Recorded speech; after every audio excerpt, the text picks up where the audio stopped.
6장 22절로 59절까지입니다. 아멘, 아멘. 예, 긴 설교의 말씀이었습니다. 근데 6장이 아직도 안 끝났다는 거 다음 주에 한 번 더 나누도록 하겠습니다. 우리는 계속해서 요한복음을 통해 하나님의 은혜를 함께 나누고 있습니다. 지난주 요한복음 전반부의 말씀을 통해서 6장 전반부의 말씀을 통해서 오병이어 사건과 그 의미를 생각하는 시간을 가졌습니다.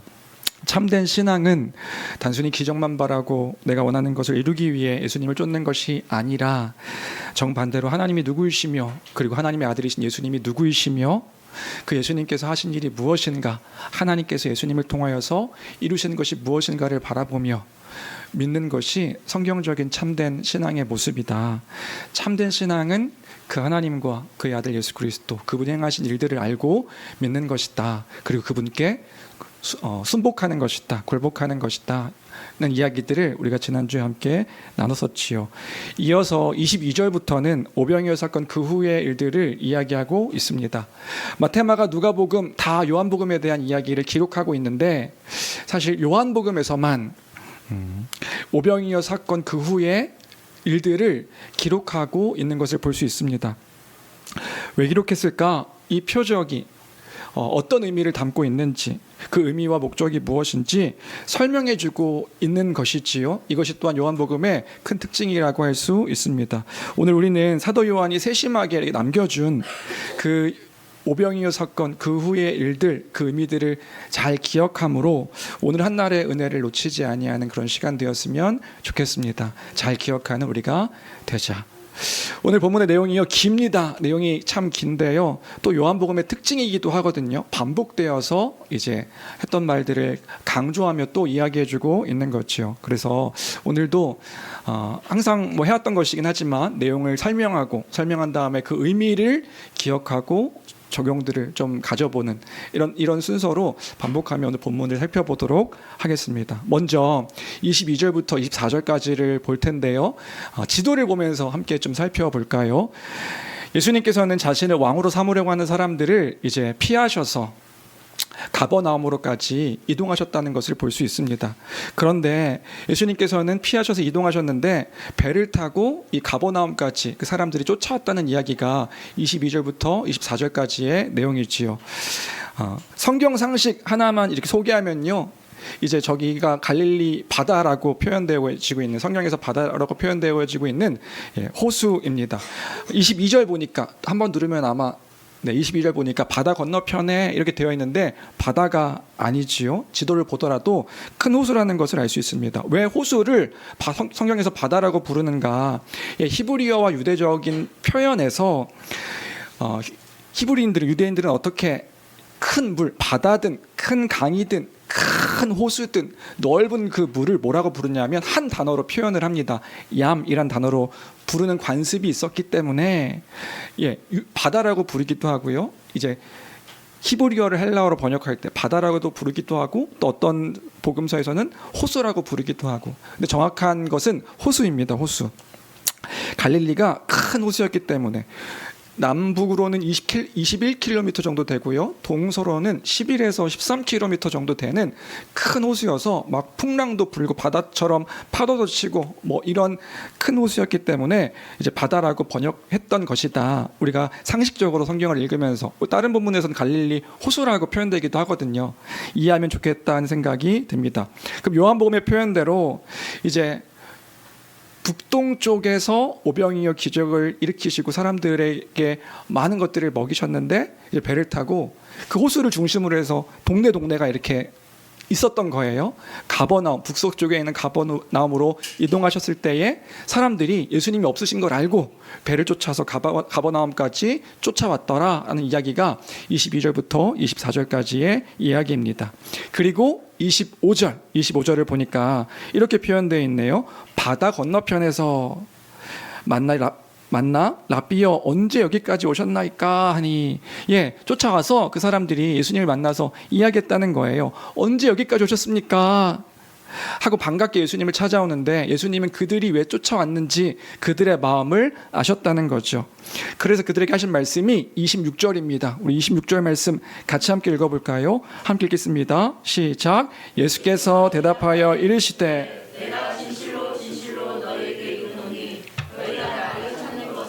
표적을 본 까닭이 아니요 떡을 먹고 배부른 까닭이로다. 다시 해석하면 하나님의 뜻을 알고 싶어서 온 것이 아니라 너희가 떡을 먹고 배부른 까닭에 나를 쫓아온 것이지, 너희 욕심들로 나를 따라온 것이지, 예수님은 그 마음을 알고 있었다는 것 26절에서 이야기해 줍니다. 경제적이고 정치적인 목적을 가지고 예수님을 왕으로 삼고 싶어서 쫓아온 것이지요. 그래서 그들을 향해서 27절 또 말씀하십니다. 말씀하시기를, 여기도 같이 함께 읽어볼까요? 함께 읽겠습니다. 시작. 썩을 양식을 위하여 일하지 말고 영생하도록 있는 양식을 위하여 하라. 이 양식은 인자가 너희에게 주리니 인자는 하나님께서. 여기서 썩을 양식이라는 단어가 어떤 의미냐 하면 문자 그대로는 사라지는 음식을 의미하는 표현입니다. 먹고 마시면 사라지는 음식, 그 음식들을 위해서 에너지를 쏟으며 열심히 일하지 말고 영생하도록 있는 양식을 위하여서 일하라, 이렇게 명령하고 있는 것이 예수님의 명령이라는 것 우리가 이해할 수 있다면, 자칫 이 말을 곧이곧대로 우리가 문자 그대로 받으면 오해하기 쉽겠다 하는 생각도 해보게 되었습니다. 왜요? 한편으로 우리가 이 문자 그대로 읽게 되어지면 우리가 일하고 노동하면서 음식을 얻는 것, 무언가 먹을 것을 구하는 것 자체를 의미 없는 일이라고 말씀하시는 것처럼 보일 수 있기 때문에 그런 거죠.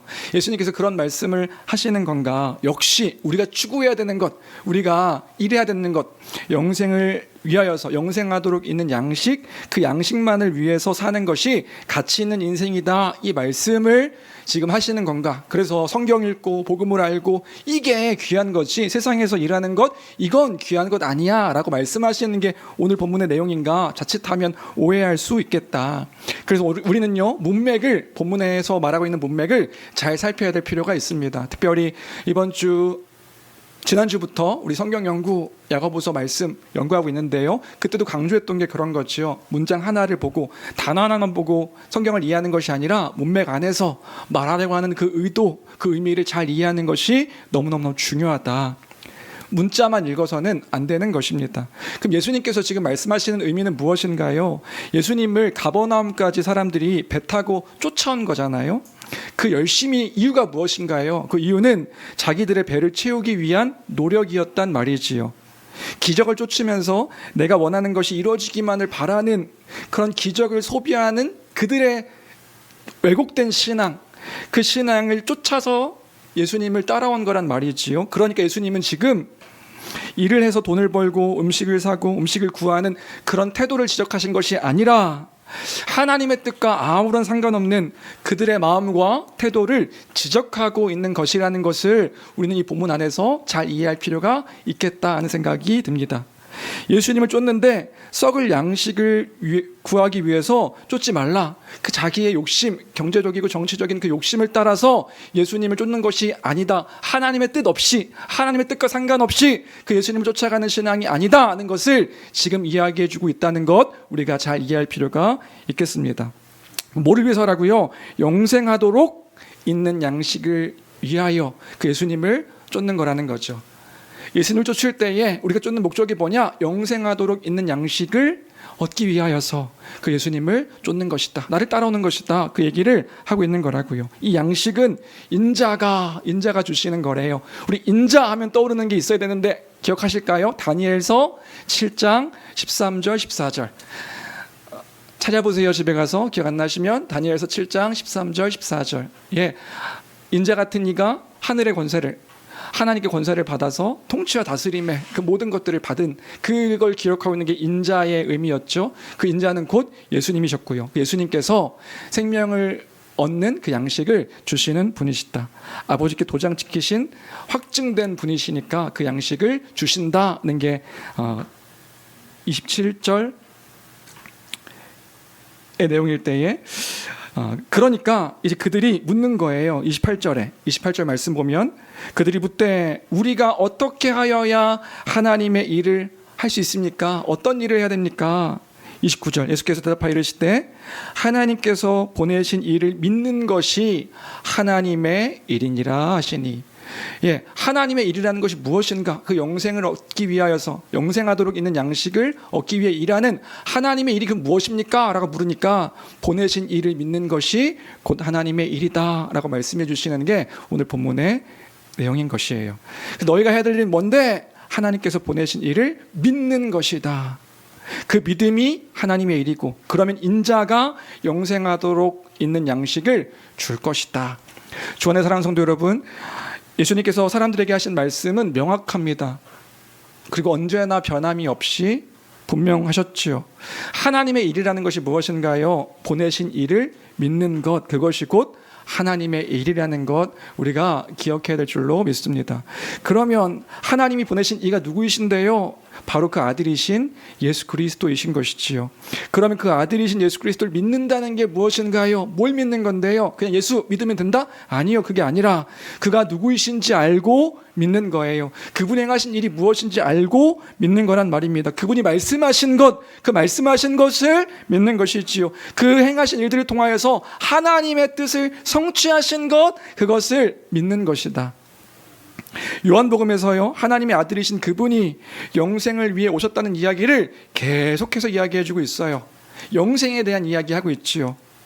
영생이 무엇인가요? 특별히 영혼의 거듭남을 통해서 온 세상의 창조주 되신 하나님을 알고 그 안에서 살아있음의 그 목적과 이유, 생명의 풍성함을 누리는 것, 그 자체가 곧 영생의 의미지요. 영생이 무엇인가요? 그 하나님을 알고요, 그 하나님께서 이루시는 그 모든 하나님 나라의 풍성함들을 누리는 것, 그것이 영생이란 말이에요. 하나님 나라 가운데서요, 그 복과 안식의 풍성함, 그것이 영생임을 잊지 않을 때에 영생하도록 있는 양식이 누구에게 있는가? 예수님께 있다. 그분께 있다. 그분이 그 양식을 주신다. 그분을 믿을 때에 그 양식을 예수님께서 주신다. 이 얘기를 지금 우리에게 하고 있습니다. 그 양식을 구하는 교회가 되어야 될 줄로 믿습니다. 그 얘기를 하시는데 30절 보겠습니다. 30절 보면 유대인들이 다시 묻는 거예요, 예수님께. 그들이 묻되 그러면 우리가 보고 당신을 믿도록 행하시는 표적이 무엇입니까? 당신이 하시는 일이 무엇입니까? 이렇게 그들이 또 질문했다는 거죠. 저는 이 말씀 묵상하면서 이 질문이 조금 이상했습니다. 왜 이상하죠? 이 사람들이 지금 왜 쫓아왔다고요?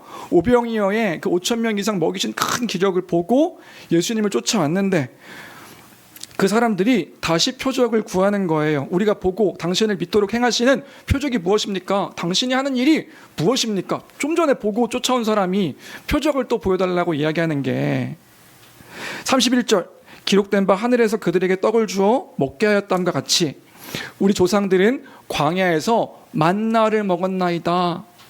이게 지금 무슨 의미인가? 먹고 온 사람이 그 모세 시대의 출애굽 시대의 이야기를 하면서 다시 또 이 만나 이야기를 하는 이유는 무엇인가? 30절과 31절 설명해 드리겠습니다. 그러니까 지금 예수님 말씀을 이해해야 하는 거예요. 그리고 이 사람들이 예수님 말씀을 이해하지 못했다. 우리는 이해하는데 그들은 이해하지 못했다. 생각하면서 봐야 되는 거죠. 예수님이 영생하도록 있는 떡을 준다고 하시니까 그러면 증명하라는 거예요. 영생하도록 있는 떡, 영생하게 하는 떡인지, 영생 죽을 때까지 줄 수 있는 떡인지, 어쨌든 그 떡이라고 한다면 그거 당신이 증명하세요. 모세 시대의 조상들은 광야에서 40년 동안 날마다 만나를 먹었잖아요. 그게 먹었다고 하는데 자기들도 보지 못했지만 만나를 먹었다고 하는데 당신은 구체적으로 어떻게 영생하도록 하는 떡을 줄 거냐, 이 얘기를 지금 묻고 있는 거예요. 다시 얘기하면 오병이어 기적은 그들이 봤을 때 일회성 기적이었습니다. 한 번의 기적이었어요. 근데 모세도, 당신이 모세보다 큰 선지자인가? 정말 메시아인가? 메시아라고 한다면 모세도 40년 동안 떡을 줬지. 40년 동안. 그럼 당신은 지금 한 번으로 생색내지 말고 진짜 메시아라면 영생하도록 있는 떡, 우리 모세처럼 매일매일 우리를 먹여 살릴 수 있는 지속적인 표적을 보여줘. 믿을 수 있도록 그 표적 우리에게 보여줘 라고 이야기하고 있는 게 지금 유대인들의 요구하는 요구사항이었단 말이에요. 결국 예수님을 향한 시험이 있죠. 몰려 오늘도 해주시고 내일도 해주시고 그래서 앞으로 먹는 모든 것들을 당신이 책임져서 우리로 하여금 당신이 메시아인 것을 믿게 해주시오. 모세와 같은 선지자인 것을 믿게 해주시오. 그러니까 그들을 향해서 예수님께서 이렇게 말씀하셨다는 거예요. 32절입니다. 32절. 예수께서 이르시되 내가 진실로 진실로 너에게 이르노니 모세가 너에게 하늘로부터 떡을 준 것이 아니라 내 아버지께서 너희에게 하늘로부터 참떡을 주시나니. 그렇게 모세가 40년 동안 그렇게 만나를 준 것처럼 당신도 그런 표적을 보여주세요. 그러니까 예수님께서 아니지. 모세가 너에게 준 것 아니지. 하나님께서 하늘로부터 그 떡을 내려준 것이지. 하늘로부터 그 만나를 내려주신 분은 하나님이셨어. 33절. 하나님의 떡은 하늘에서 내려 세상에 생명을 주시는 것이니라. 그래서 하나님께서 그 만나를 내려주셨는데 그 만나는 이 세상에 생명을 주시는 것이었지. 하나님께서 주시는 거야. 아, 하나님께서 주시는 것이구나. 이 사람들이 이해했습니다. 여기까지. 그래서 이 사람들이 그래, 당신이 하나님으로부터 그러면 그 떡을 줄 수 있는 사람이란 말인가. 설레임에 극이 달하는 거예요. 영생하도록 하는 떡을 이 예수님께서 주신다고 하니까. 그래서 34절입니다. 34절. 그들이 이르되 뭐라고 얘기하는 거예요? 주여 이 떡을 항상 우리에게 주소서. 아, 그래요. 그럼 그 하늘에서 내리는 그 떡 항상 우리에게 주십시오. 그때 예수님께서 하시는 말씀이 무엇일까요? 35절입니다. 35절 같이 함께 읽어볼까요? 함께 읽겠습니다. 시작. 예수께서 이르시되 나는 생명의 떡이니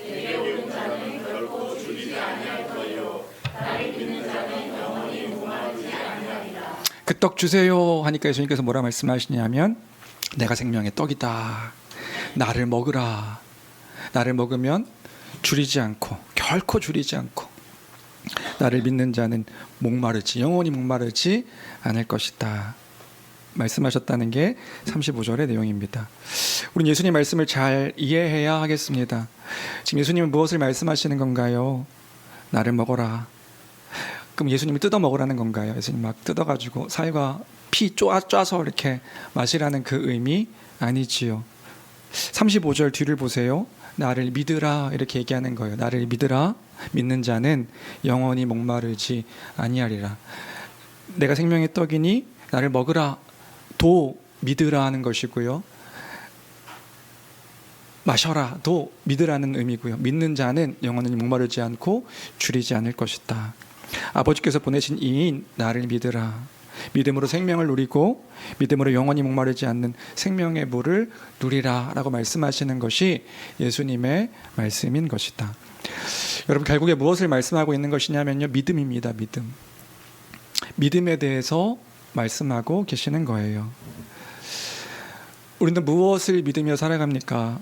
여러분은 무엇을 믿고 계십니까?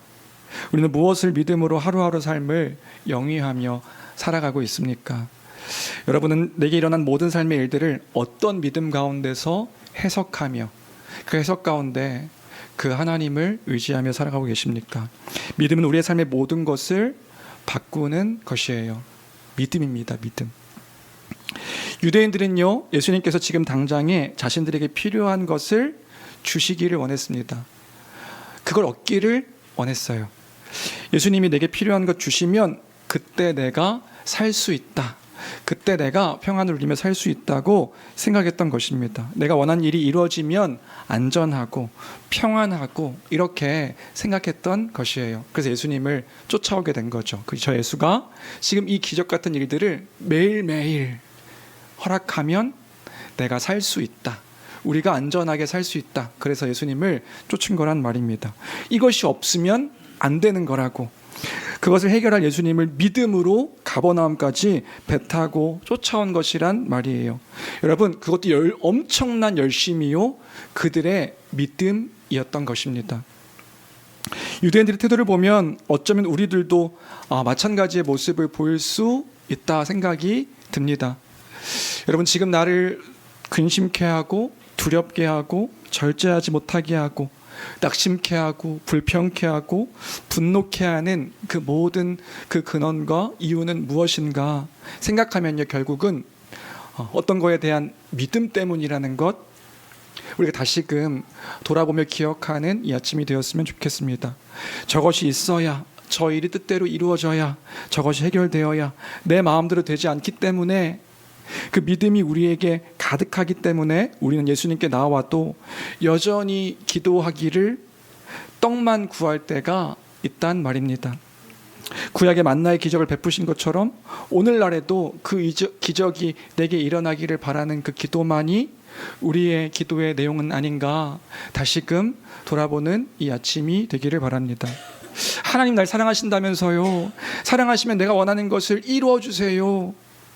그런데 예수님께서는 오늘요, 전혀 다른 처방책을 말씀해 주고 계시는 거예요. 뭐라고 말씀하시는 겁니까?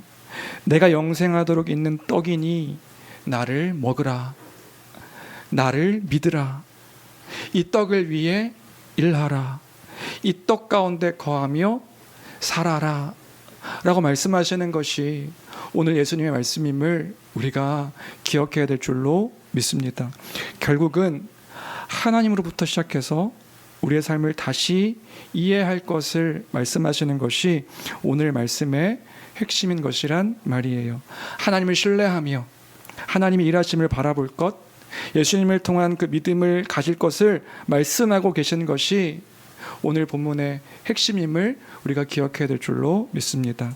나라는 존재가 하나님의 형상이어서 하나님의 영광과 그 하나님의 형상됨을 드러낼 때에, 드러낸 존재라는 사실들을 우리가 놓치게 될 때에, 그 아들의 일들이 무엇인지를 잃게 될 때에 우리는 또 현실이라는 자리 앞에서 그것으로 나를 해석하고 나를 바라보며 죄 가운데서 죄와 사망의 법이 나를 계속 지배함을 우리가 보게 됩니다. 우리가 어떤 것으로, 어떤 믿음을 따라 세상을 바라보고 해석하느냐에 따라서 우리의 삶의 모든 방향과 어떤 태도와 모습들이 달라지는 것이란 말이에요. 우리가 하나님 되심을 놓치게 될 때에, 그 복음의 일들을 잊게 될 때에 사실은 우리가 다른 믿음을 따라서, 다른 것들을 따라 현실이라는 그 모습으로 세상을 바라보게 되어서요, 죄 가운데서 죄와 사망의 법이 나를 계속 지배함을 보게 된단 말이지요. 여러분 어떠신가요? 여러분의 삶의 모습은 어떠십니까? 영생은 하나님의 아들을 믿는 것, 그 믿음으로 살아가는 것, 그 믿음으로 말씀하신 것을 누리는 것, 말씀과 기도로 거룩함을 통해 하나님을 누리는 것, 이것이 영원한 삶이라는 것을 기억하는 우리가 되기를 주님의 이름으로 간절히 축원합니다. 그 하나님과 그 아들을 누리며 사는 삶이다. 그래서 이 믿음의 사람들이 고백하는 찬양이 다르지 않더라고요.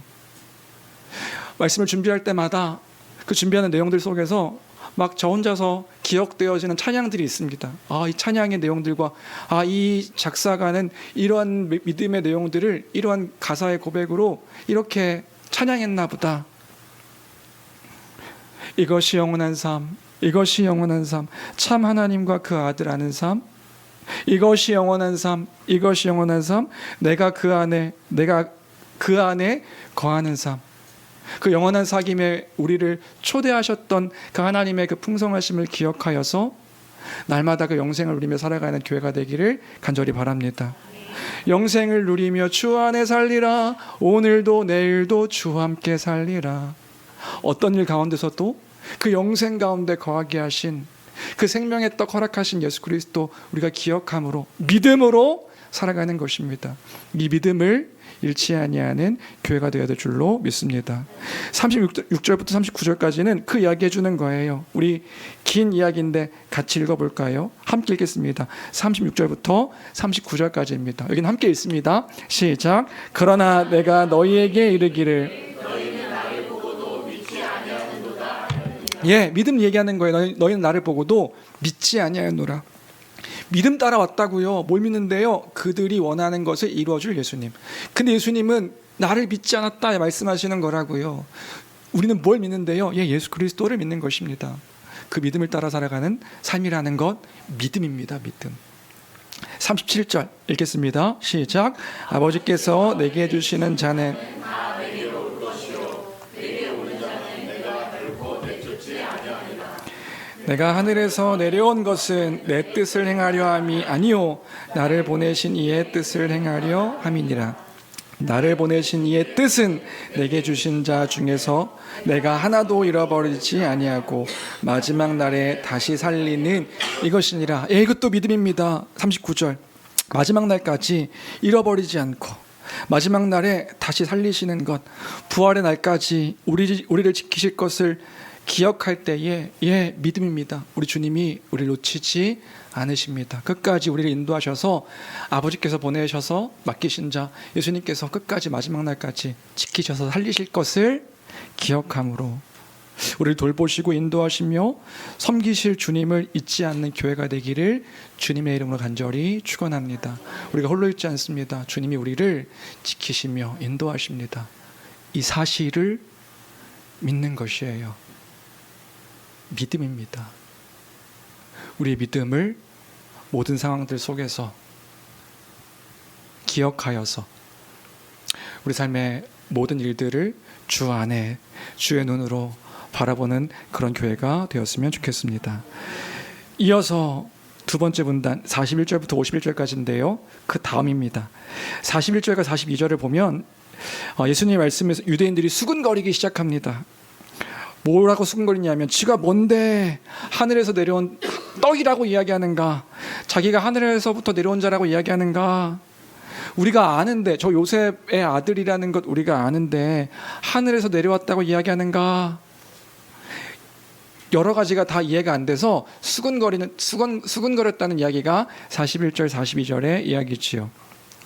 그래서 이제 수군거리는 사람들에게 말씀하셨다는 이야기인데 43절부터 51절까지요. 근데 시간 관계상 이걸 다 다룰 수 없고요. 읽어보시면 앞에서 했던 이야기를 다시 한번 반복해 주는 것을 볼 수 있습니다. 그래서 집에 가서 한번 읽어보시고요. 근데 한 가지 하나의 메시지를 더 말씀하고 계시는 게 44절부터 45절까지인데요. 우리 43절부터 같이 함께 읽어볼까요? 함께 읽겠습니다. 시작. 예수께서 대답하여 이르시되 이끌지 아니하시면 아무도 내게 올 수 없으니 오는 그를 내가 마지막 날에 다시 살리리라. 선지자의 글에 그들이 다 하나님의 가르치심을 받으리라. 기록되었은즉 아버지께 듣고 배운 사람마다 내게로 오느니라. 45절에 구약의 이사야 선지자의 말씀 끌고 들어와서 이사야서 54장 13절 말씀인데요. 내 모든 자녀는 여호와의 교훈을 받을 것이니, 이걸 인용하시면서 아버지께 듣고 배운 사람마다 내게로 온다라고 말씀하고 계시는 거예요. 이 말씀을 통해서 같은 내용을 반복하시는 것 중에 이 말씀을 통해서 지금 예수님께서 무엇을 말씀하시는가 또 한번 의미를 생각해보고 적용했으면 좋겠는데요. 44절 나를 보내신 아버지께서 이끌지 아니하시면 아무도 내게 올 수 없다라고 말씀하시는 것 기억할 때에 예수님께서는 우리의 믿는 그 믿음의 근거를 설명해 주고 있음을 볼 수 있는 것입니다. 주 안의 사랑하는 성도 여러분, 이 두 번째 문단에서 우리가 기억하길 원하는 것이 있어요. 두 가지인데요.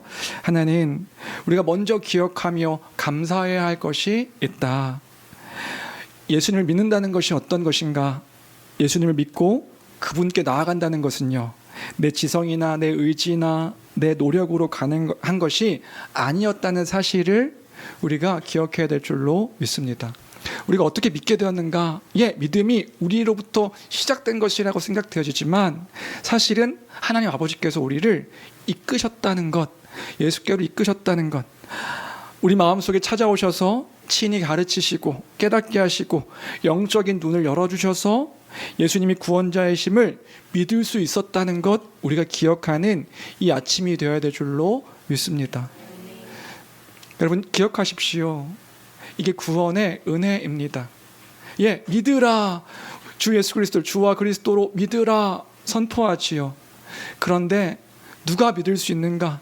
수많은 사람들 가운데 은혜를 베푸셔서 죄인이요 원수 같은 나의 그 마음 가운데 믿음의 선물을 주시고 하나님께서 알게 하시고 또 열게 하시고 열어주셔서 가르쳐 주셨기 때문에 우리가 주님 앞에 나와서 하나님을 아버지로 예수 그리스도를 구원자로 고백할 수 있게 되었다는 것, 주권적인 은혜를 통하여서 우리가 이 자리에 나올 수 있었다는 것을 기억하는 이 아침이 되기를 주님의 이름으로 간절히 축원합니다. 은혜인 것이라고요. 그런 우리인 것이에요. 그렇게 하나님의 귀한 선택과 이끄심을 받은 나다. 내가 어떻게 이 자리에 앉아 있는데 나의 지성 내가 알고 있으니까, 내가 잘 믿었으니까, 내가 힘내서 배웠으니까, 그래서 내가 여기 앉아 있는 것이 아닌 것이라고요. 우리가 여기까지 오는데 많은 일들이 있었습니다. 믿음의 경주로 지금도 달려가고 있는 우리입니다. 그 시작이, 그 여정 가운데, 믿음의 여정 가운데 그 시작이 누구로부터 시작되었는가? 우리 주님이 우리를 부르셨기에, 이끄셨기에, 하나님의 은혜 가운데 우리가 이 자리에 앉게 되었음을 기억하는 우리가 되어야 될 줄로 믿습니다. 그 은혜로 나를 사로잡으셔서 하늘의 영광을 누리게 하셨으니 그 감사를 놓치지 않는 이 아침이 되어야 되는 것이구나. 예, 누군가에게는요 그토록 믿고 싶어하는 복음의 이야기일 수 있다고요. 불신자 어떤 성도들을 만날 때마다 이제 이야기 되어지고 듣게 되어진 일들이 있습니다. 어떤 사람은요 이 복음의 내용을 듣고 아 이런 거군요, 아 이 복음의 내용이 이런 거군요, 감격하는 사람들이 있는가 하면 동일한 복음을 듣는데도 불구하고 안 믿겨집니다, 저는 믿겨지지가 않습니다 라고 말하는 사람들도 만나서 보았습니다. 예, 분명하게 있다고요. 복음을 들으면 모든 사람들이 다 믿게요? 아니 그렇지 않다고요. 어떤 사람들은 믿는데 어떤 사람들은 동일한 시간에 동일한 말씀을 들음에도 불구하고 믿지 않는 사람들도 있습니다. 또 어떤 사람들은요 믿으려고 발버둥 치는 사람을 만난 적도 있어요. 자기 믿으려고 기도원도 가고요, 무슨 집회도 가고요, 수련회도 가고요. 그런데 안 믿겨진다는 거예요. 성경을 몇 번씩 읽었는데도 자기는 안 믿겨진다는 거예요. 그런데 우리는요, 예, 믿는단 말이지요. 그 복음을 듣고 아 우리 주님이 이 일들을 이루셨다니, 이 풍성함 가운데 거하게 하셔서 놀라운 하나님의 나라의 일들 가운데 소망을 이렇게 허락해 주셨다니, 완성되어질 하나님 나라의 복의 풍성함이 이런 것이구나 감격하게 하셨다는 것 자체가 여러분 그 시작이요 하나님의 은혜였음을, 아버지께서 우리를 이끄셨기 때문에 우리가 그 은혜 안에 있는 자임을 기억하는 교회가 되어야 될 줄로 믿습니다. 그러니까요 여러분, 나의 믿음을 자랑하시는 것이 아니에요. 내가 이렇게 난 믿게 됐다고요, 내가 이걸 자랑하는 게 아니라 우리 주님을 자랑하는 것입니다. 나의 믿음, 내가 이렇게 믿는다고요, 내가 이렇게 열심을 낸다고요, 이것이 우리의 자랑이 아니라 우리를 구원하신 그 예수 그리스도의 십자가를 통하여서 그 부활의 영광을 통해 이 구원을 이루신 하나님을, 삼위 하나님을 자랑하며 선포하는 교회가 되기를 주님의 이름으로 간절히 축원합니다. 그분의 선하심을 자랑하는 것이다. 두 번째로, 그럼 우리가 예수님께 나아갈 때에 맹목적으로 나아가는 신앙이 아님을 또한 기억해야겠습니다. 아버지께 듣고 그 배운 바를 따라서 예수님께 나아가는 것이다. 여러분, 그냥 맹목적으로 그렇다 치고 믿는 것이 아니라고요. 듣고, 아버지께 듣고 배운 바를 따라서 우리가 신앙생활을 하는 것입니다. 그것을 믿음으로요. 여기서 듣고 배운다는 것은 단순히 학교에서 지식을 전수받는 그 학문적 배움을 의미하지 않습니다. 그런 사람들이 있지요. 야, 똑똑해서 많은 지식들로, 수많은 지식으로 하나님의 말씀을 기억하고 생각하는 사람들이 있습니다. 그런 사람은 시험도 잘 봐요.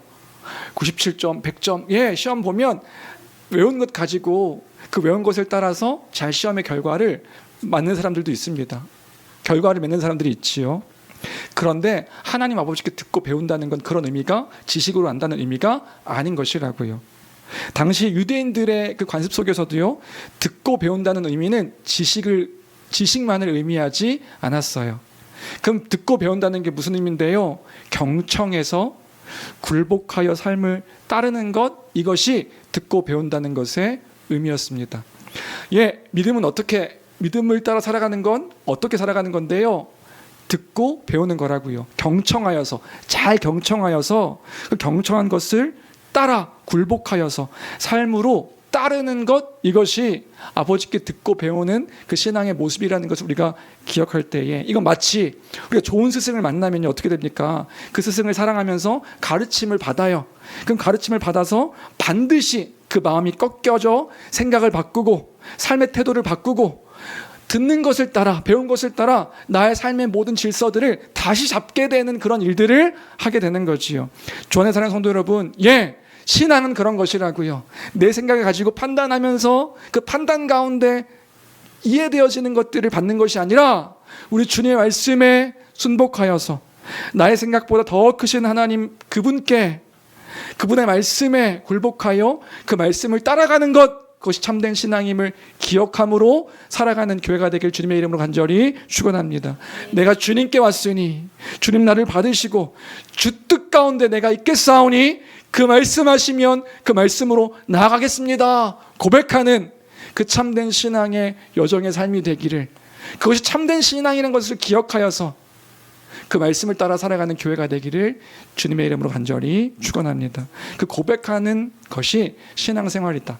다시요, 신앙생활은요 그냥 단순히 신앙 고백, 내가 입술로 고백하는 것만으로 신앙 고백의 끝이 아니라고요. 신앙생활의 끝이 아니라고요. 알게 되어진 것, 믿게 되어진 것, 그 믿음을 따라서 내가 나의 생각 꺾고 나의 의지 꺾고 주님께 말씀 들은 것 따라 살아가는 것, 그것이 참된 신앙생활, 그리스도인의 삶이라는 것을 기억하여서 그것을 믿습니다. 그 믿음 가운데 열매를 맺어 살아갑니다. 그 부르심을 따라 살아가는 우리입니다. 그런 교회가 되기를 주님의 이름으로 간절히 축원합니다. 어떤 삶을 살아가고 계십니까? 어떤 것으로 나의 삶을 정의하며 그 정의함 가운데 나의 정체성과 나의 삶의 이유와 목적들을 이렇게 바라보고 계십니까? 믿음 따라서 삶을 살아가는 교회가 되기를 바랍니다. 마지막 문단은요 51절 보면요, 이제 52절부터 59절까지인데 51절 보면 후반절에 예수님께서 내가 떡이라 말씀하시면서 더 심오한 말씀을 하시는 거예요. 근데 우리는 알아요.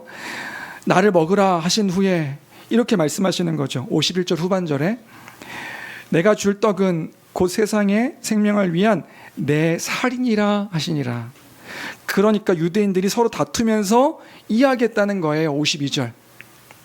그러면 유대인들이 서로 다투어 이르되 이 사람이 어찌 능히 자기 살을 우리에게 주어 먹게 하겠느냐. 지금 어떻게 이해한 거예요? 식인, 이거 살 잘라서 줄 테니까 그거 먹어라, 이렇게 이해하니까 서로 다투며 논쟁하기 시작했다, 이 얘기가 이제 52절의 이야기이지요. 그런 이들에게 예수님께서 말씀하셨다는 것이 53절부터 58절까지의 말씀입니다. 주님의 말씀입니다. 우리 같이 함께 전체적으로 다 읽어볼까요? 우리 함께 읽겠습니다. 무슨 말씀하시는가 같이 함께 읽겠습니다. 함께 읽습니다. 시작. 예수께서 이르시되 내가 진실로 진실로 너희에게 이르노니 인자의 살을 먹지 아니하고 인자의 피를 마시지 아니하면 너희 속에 생명이 없느니라. 내 살을 먹고 내 피를 마시는 자는 영생을 가졌고 마지막 날에 내가 그를 다시 살리니 내 살은 참된 양식이요 내 피는 참된 음료로다. 내 살을 먹고 내 피를 마시는 자는 내 안에 거하고 나도 그의 안에 거하나니 살아계신 아버지께서 나를 보내심에 내가 아버지로 말미암아 사는 것 같이 나를 먹는 그 사람도 나로 말미암아 살리라. 이것은 하늘에서 내려온 떡이니 조상들이 먹고도 죽은 것 같지 아니하여 이 떡을 먹는 자는 영원히 살리라. 여기까지요. 무슨 말씀하시는지 혹시 이해되세요? 이 말씀이 어떤 의미로 하신 말씀인지 교회의 성도들은 압니다. 질문해 볼까요? 53절에 인자의 살을 먹지 아니하고 인자의 피를 마시지 아니하면 너희 속에 생명이 없느니라. 인자의 살을 먹고 인자의 피를 마신다는 것이 뭘까요? 여러분 어떤 것이 떠오르세요? 근데 순서는 다르지만 성찬식을 떠오르시는 분들이 계실 수도 있겠고요. 결국은 예수 그리스도의 십자가 죽으심을 의미한다는 것, 복음을 아는 교회는 압니다. 예수님 지금 그 말씀하시는 거잖아요. 십자가 죽으심과 그 부활의 이야기까지요. 그래서 인자의 피와 살을 먹고 마시라는 것, 그 생명의 떡을 먹으라는 것, 결국 무슨 의미인가요? 결국 하나님의 아들이신 그 예수 그리스도께서 십자가에 죽으실 것과 그 피로 우리를 구원하실 것에 대한 대속적 죽음의 그 이야기를 하고 있는 것이라는 것 교회는 알지요. 예, 복음을 알고 믿고 있는 교회는 아는 것이란 말이에요. 이 떡을 먹는 자는, 이 그리스도의 십자가의 그 복음을 믿는 자는 영원히 살리라. 결국 하나님의 아들이신 그 예수를 믿으라는 것, 교회는 복음 안에서 이해할 수 있는 것이란 말이에요. 54절 55절 더 볼까요? 54절 55절입니다.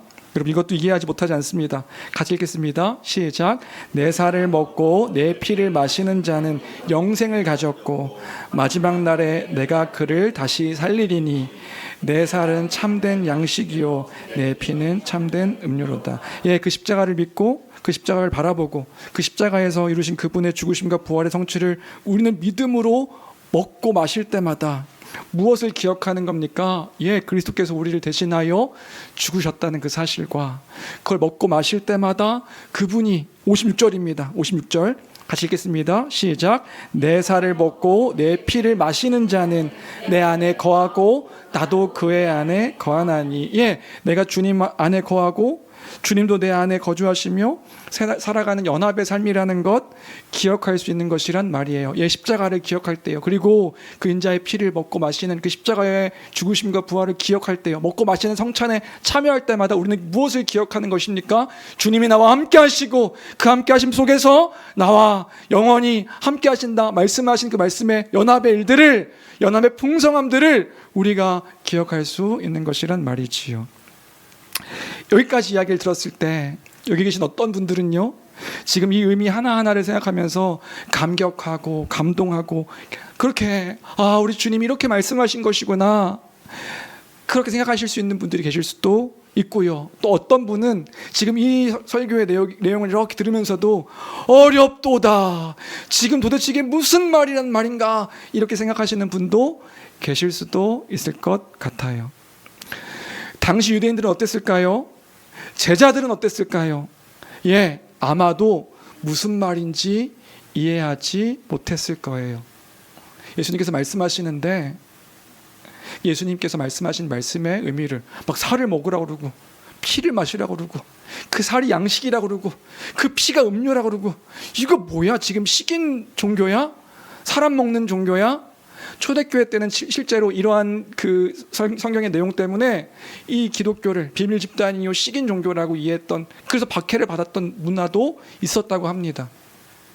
이 제자들도 그렇게 이해할 수 있었을 거란 말이지요. 그런데 이런 생각을 해보는 거죠. 결국에 이 제자들은 예수님께서 십자가에 죽으시고 부활하심을 목격한 후에 성령을 통하여서 이 예수님께서 말씀하신 것을 깨닫게 됩니다. 십자가를 말씀하셨구나, 부활을 말씀하셨구나, 생명을 선포하셨구나, 하나님의 영원한 그 생명 가운데 거하게 하심이 무엇인지 우리에게 그때 말씀하신 것이구나, 우리가 그 안에 영원히 거하는 그러한 자들이구나 하는 사실을 알고 기뻐했을 것이란 말이에요. 언제요? 그 복음의 내용들이 분명해졌을 때요.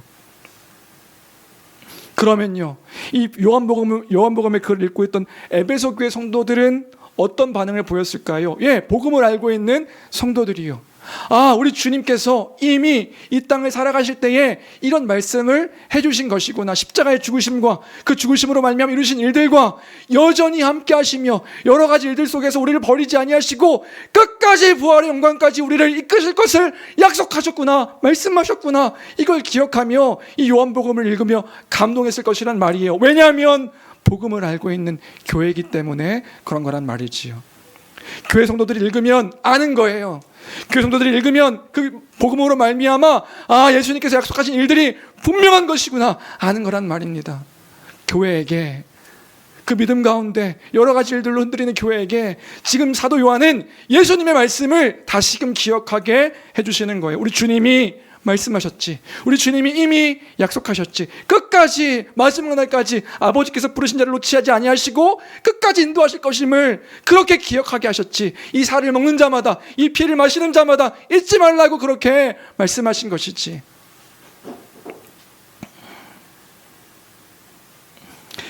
이 글을 마주하고 있는 우리도 동일한 것이에요. 그렇기 때문에 영생을 알고 있는 우리도 동일한 고백을 할 수 있는 거란 말입니다.